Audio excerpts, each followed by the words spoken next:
Bonjour, j'espère que vous allez bien. Aujourd'hui, je viens avec un sujet vraiment très pertinent qui est la fidélité dans le couple. Avant d'aborder le sujet, je vais vous parler de deux histoires personnelles, donc deux expériences personnelles. Avant que je ne sois célibataire, j'avais rencontré un homme marié. Enfin, il m'avait dragué, il m'avait fait la cour, comme on dit, et bien évidemment, j'ai refusé parce que avant même que je ne donne ma vie à Jésus, j'étais en mode vraiment l'homme marié, c'est la chose de quelqu'un. C'était comme un cadeau empoisonné. Donc l'homme marié pour moi, c'était comme un poison en fait. Voilà, pour être clair, c'était comme un poison. Donc quand tu me draguais, que tu sois mon goût, comme on dit dans mon pays ou quoi, du moment où tu es marié, franchement, je ne te calcule pas. Pour moi, c'est comme si c'est un intrus, quoi. C'est quelque chose à ne pas toucher. Donc, ça a été toujours comme ça. Donc, du coup, le monsieur était marié. Moi, je lui ai dit non, papa. Moi, je ne peux pas, moi. Et en plus, tu es marié, tu es le mari de quelqu'un. Moi, je ne peux pas. J'ai même d'ailleurs quelqu'un dans ma vie. C'est vrai, j'avais quelqu'un dans ma vie, mais c'est comme je dis, ce n'est pas déjà la première raison pour laquelle je l'ai repoussé. Je l'ai repoussé déjà parce qu'il était marié, en plus parce que j'avais quelqu'un dans ma vie. Et en troisième position, j'avais une dignité à préserver. Donc, Dieu m'a fait grâce de cela, même avant que je ne le connaisse, de faire un peu la part des choses. Et je lui rends grâce pour cela. Et donc voilà, il m'a dragué, moi j'ai refusé, il ne faisait qu'insister, moi j'ai barré quoi. Mais un de ces 4 matins, je passe auprès de son magasin, je vois une très belle femme, vraiment une femme magnifique, physiquement belle. Donc genre tu regardes la femme, tu te regardes, tu dis que mais non, le moment là, quand je regardais vraiment la femme là, je me regardais, c'était, voilà quoi, elle était vraiment très belle. Sa femme, je veux dire, sa femme était vraiment magnifique quoi, très belle femme. Et puis je me suis posé la question que, mais Seigneur, pourquoi il a une belle femme comme ça là et puis il est toujours dehors? Et qui, moi, si j'étais étonnée, quoi, avant de poser cette question à Dieu. Et puis, c'est où l'Esprit Saint, bon, on dit souvent un esprit, hein, quand on était dans le monde, on disait un esprit me dit que c'est quand tu es avec Dieu, enfin, l'esprit là te parle, mais quelque part, c'est toujours Dieu qui te parle. Parce que, comme on dit, Jésus n'est pas venu pour les parfaits, il est venu pour les pécheurs.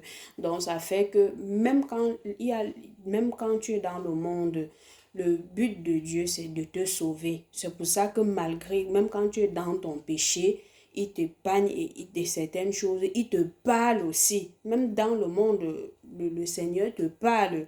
Donc, moi, personnellement, c'est Dieu qui m'a converti, quoi. C'est Dieu qui m'a vraiment conduit vers la confession. Ce n'est pas que quelqu'un m'a dit, donne ta vie à Jésus.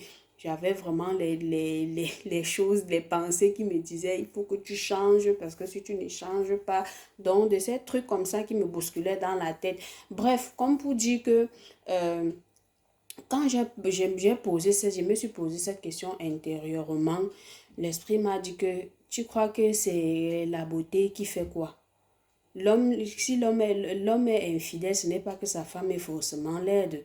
L'homme est infidèle, ce n'est pas forcément dit que sa femme est insoumise ou irrespectueuse. Donc, et la deuxième histoire, pour prendre une fois les deux histoires avant de continuer mon commentaire, euh, avant de continuer le sujet, c'était toujours un homme marié qui m'avait fait la cour. Et puis, j'avais tout mon courage, je lui ai demandé que, mais qu'est-ce que tu cherches dehors? Qu'est-ce que j'ai que ta femme n'est pas? Parce que même le bar là, c'est la même chose. Moi, je lui avais dit ça. Désolée, mais je lui avais dit ça. Que même le bar là, c'est la même chose. Qu'est-ce que tu veux exactement? Lui, il m'a confié, il m'a fait comprendre que sa femme a tout. Que sa femme est belle. Sa femme lui respecte. Lui-même, il m'a avoué ça. Il m'a dit que sa femme lui respecte. Sa femme est posée. Et pour ce deuxième monsieur, moi, je connaissais bien sa femme. Apparemment, même quand tu voyais sa femme, elle était vraiment respectueuse. Une femme posée, je la connaissais. Et lui-même, il a avoué. C'est où Dieu m'a encore dit que tu vois ce que je t'avais dit. Ce n'est pas parce que la femme est soumise que l'homme va être fidèle. Ce n'est pas parce que la femme est belle que l'homme va être fidèle. Ce n'est pas parce que la femme sait bien cuisiner que l'homme va être fidèle. Ce n'est pas parce que la femme va satisfaire sexuellement son mari quand il veut, comme il veut, que l'homme va être fidèle. Puis j'ai demandé que, mais ça va alors dire quoi? Parce que moi-même, j'avais les cas précis devant moi. Pas qu'on m'a raconté. Moi-même, j'ai vu un cas où la femme était vraiment toute belle et un autre cas où la femme était belle, en plus respectueuse, posée, soumise. Donc, où est le problème? Pourquoi son homme est dehors? Le monsieur même, lui-même le monsieur, m'avait fait comprendre que, il m'avait dit tout ça. Et il m'a fait comprendre que non, il veut une femme comme moi, une femme qui se bat et tout et tout. Mais bref, ça n'a pas de sens. Ça n'a pas de sens. Ce que le Seigneur m'a dit que c'est moi qui décide. C'est moi qui décide. Si tu veux un homme fidèle, demande-le moi, je vais te le donner. Si tu veux un homme fidèle, qui ne doit jamais te tromper, demande-le moi, je vais te donner. Ce n'est pas le fait d'être belle. Le fait d'être belle est bien. S'entretenir, c'est bien. Prendre soin de soi, c'est bien. Cuisiner, c'est pour son mari, c'est bien. Respecter son mari, c'est bien. C'est vraiment bien. Tout est bien. Mais en plus de cela, parce que c'est vrai qu'il y a des hommes, ils vont te dire que oui, moi, ma femme, elle ne m'intéresse plus peut-être parce qu'elle me manque le respect. Je vais chercher en Afrique, je vais chercher peut-être une deuxième femme, je vais chercher une tisa, une maîtresse et tout. Mais il y a les femmes, comme j'ai dit, presque parfaites, on peut dire ça comme ça, et que l'homme est dehors. Donc, c'est où le Seigneur m'a fait comprendre que c'est moi qui décide. Donc, qu'est-ce que je vais te dire aujourd'hui? Je vais te faire comprendre que toi, en tant que femme, fais ton travail de femme. Prends soin de toi. Cuisine pour ton mari. Prends soin de lui. Respecte-le. Mais prie pour lui. Prie pour votre couple. Prie pour votre foyer. Prie pour votre famille. C'est très important. Parce que d'ailleurs, il y a les filles même qui savent que l'homme est marié et c'est elle qui vient draguer l'homme. Et l'homme lui dit que je suis mariée et elle insiste. Donc, prie vraiment pour ton mari. Quand ton mari sort, prie que Dieu le protège contre toute personne mal intentionnée. Prie que Dieu veille sur votre couple, que Dieu vous garde dans sa fidélité. Prie, prie pour ça. Prie jusqu'à ce que tu ne blagues pas avec. C'est très important. Si tu as tout ce que j'ai cité là, tu es belle, tu sais cuisiner, tu sais bien faire au lit, tu respectes ton mari, tu es posé et tout.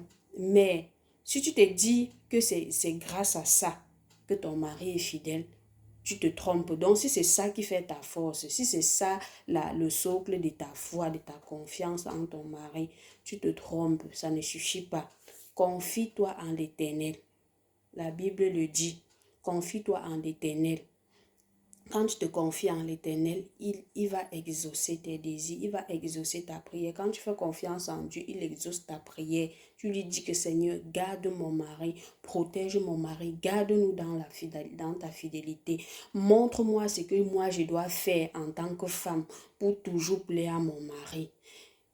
Mais nous, et tu pries aussi, parce que j'avais écouté un enseignement vraiment qui m'avait vraiment marqué d'un homme de Dieu, le pasteur Ivan, si vous le connaissez, et c'est un homme de Dieu qui prêche vraiment très bien, le pasteur Ivan Castanou, qui disait aussi que toi, la femme, prie pour que ton homme soit en feu pour Dieu.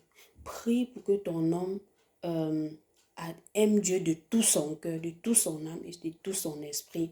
Que quand l'homme aime Dieu de tout son cœur, de tout son âme et de tout son esprit, il ne peut donc, il ne pourra jamais te décevoir parce qu'il aime Dieu. Et quand tu aimes quelqu'un, tu fais toujours des choses qui plaisent à la personne. Tu dois éviter de faire ce qui doit blesser à la personne. Et comme Dieu est contre la fidélité, ton homme aussi, il va savoir que non, ça je ne peux pas. En plus, mon Dieu n'aime pas. Donc, c'est aussi un autre secret. Tu pries pour la protection de ton homme. pour que Dieu le préserve contre des personnes mal intentionnées. Tu pries aussi que Dieu fasse en sorte qu'il ait un zèle fort pour lui, qu'il soit en feu pour lui, qu'il aime Dieu de tout son cœur, de tout son âme, de tout son esprit. Et ça va t'aider. Ça va, enfin, pas que ça va t'aider, c'est vraiment garanti pour que ton homme vraiment reste dans la fidélité. Et tu pries aussi pour toi-même, hein, parce que tu peux aimer la fidélité, mais le diable voit que voilà quoi, ton homme est aussi vraiment bien, mais il passe par toi. Il passe par toi. C'est comme avant, quand moi j'étais célibataire, par exemple, enfin, comment dire, quand j'étais célibataire, il y a les hommes parfois, en dehors des hommes mariés, hein, que quand tu dis que tu as un copain, ils s'en fichent, ils s'en foutent. Mais quand tu rencontrais peut-être un homme de ta génération, tu faisais comprendre que non, j'ai quelqu'un dans ma vie.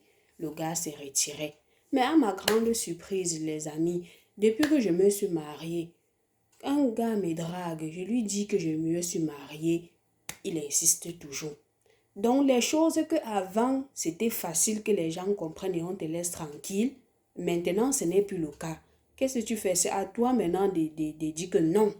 Parce que moi, vraiment, pour dire vrai, pour vraiment vous dire la vérité, j'ai eu 2 personnes comme ça qui m'ont dragué. Je leur ai fait comprendre que j'étais mariée. Et que après ça, ils me disent que bon, est-ce qu'on peut, tu peux alors me donner ton numéro et tout. J'ai dit que non, je suis mariée. Ils disent que ça ne dérange pas. C'est comme ça que je ne sais pas aussi ce qui m'a appris. Bon, je me suis dit que je vais lui donner mon numéro. Et en tout cas, il va faire quoi avec? Et lui, il a dit que je suis mariée. Donc, s'il m'appelle, je vais lui dire que je suis mariée. Peut-être qu'il ne doit même pas m'appeler. J'ai aussi donné mon numéro comme ça là à ces 2 personnes-là. Mais laissez-moi vous faire comprendre que parmi ces 2 personnes, il y a un qui ne fait que m'appeler et il insiste. C'est où moi j'ai dit que plus jamais, plus jamais. C'est une erreur vraiment que je vous exhorte de ne pas faire. Et sachez qu'une fois quand vous êtes marié, quand vous partez d'un statut à un autre, comme il y a une servante de Dieu qui disait, Joyce Meyer, nouveau niveau, nouveau diable. Nouveau niveau, nouveau diable. Donc, il y a les choses que tu pouvais faire, comme je disais, dans le monde, quand tu avais même ton gars, quand tu disais que tu es marié, si tu avais même déjà donné le numéro au dragueur comme ça pour dire qu'en tout cas, je donne aussi, parce que comme ils font souvent, ils insistent que ouais, donne, donne. Tu donnes aussi, tu t'en fous. Mais après, lui-même, il réfléchit, ne t'appelle pas. Même à grande surprise, tu dis que tu es marié, on t'appelle, on t'appelle, on t'appelle. Donc, c'est où tu comprends que il faut frapper fort. Il faut frapper fort. Il est temps de frapper fort. Sinon, toi-même qui dis que machin, le diable peut pouvoir t'utiliser pour détruire ton foyer. Tout doucement. Et il vient comme si rien n'était. Il vient comme si rien n'était. Mais heureusement que le Saint-Esprit est toujours là pour nous dire signal d'attention, attention, attention. C'est le Saint-Esprit qui m'a dit attention à ces genres de comportements-là. Tu dis que tu es la mère de la fidélité. Si tu continues avec le genre de comportement-là, attention à ça. Donc, j'ai arrêté. J'ai dit à mon mari ce qui s'est passé. D'ailleurs, je lui dis tout et ce qui est très important. Il faut dire tout, même si vous avez les dragueurs. Vous dites à votre mari comme ça, comme on ne sait jamais. Comme par erreur, j'ai donné mon numéro. S'il appelle, tu dis que non, chérie, c'était le monsieur dont je t'avais dit là, ça passe. Donc, c'est ça en fait que je voulais partager avec vous. Je sais que vous m'avez compris. Donc, en plus du make-up, de la beauté, de la nourriture, du respect de l'homme comme il l'aime bien et ce qui est d'ailleurs très important, priez beaucoup pour votre couple, priez beaucoup pour votre foyer. Nous les femmes, qu'on prie beaucoup que le Seigneur nous donne la sagesse que nous avons besoin pour entretenir notre foyer, pour entretenir notre famille. Et la Bible dit que celui qui bâtit sa maison sans Dieu bâtit cette maison en vain. Donc, si tu fais tout comme j'ai dit au début, tu fais ton make-up, tu es toujours belle, belle, bling, bling, tu es toujours là quand ton mari a besoin de toi au lit, tu le respectes et tout ça, et que tu ne mets pas ta confiance en Dieu, tu bâtis ton couple en vain. Ce qu'une femme peut sortir comme ça, là, elle ne vaut même pas ton pied, mais ton homme le prend. Lui-même, il ne sait pas ce qu'il a appris, mais il est à tomber. Donc, vraiment, je vous exhorte à beaucoup prier, à bien faire le make-up, bien préparer, être bien soumise à votre mari, mais surtout et en premier lieu, confier votre foyer, votre couple à Dieu. Confiez la protection de votre couple à Dieu. C'est ce que je devais partager avec vous aujourd'hui. Et je vous dis à très bientôt pour une prochaine vidéo. Si cette vidéo t'a plu, n'hésite pas de m'encourager en balançant un commentaire en bas et en t'abonnant, en partageant aussi mes vidéos aux autres pour que cela puisse aussi les aider, hein. Donc, on fait comme ça. Je vous dis à très bientôt pour une prochaine vidéo. Ciao.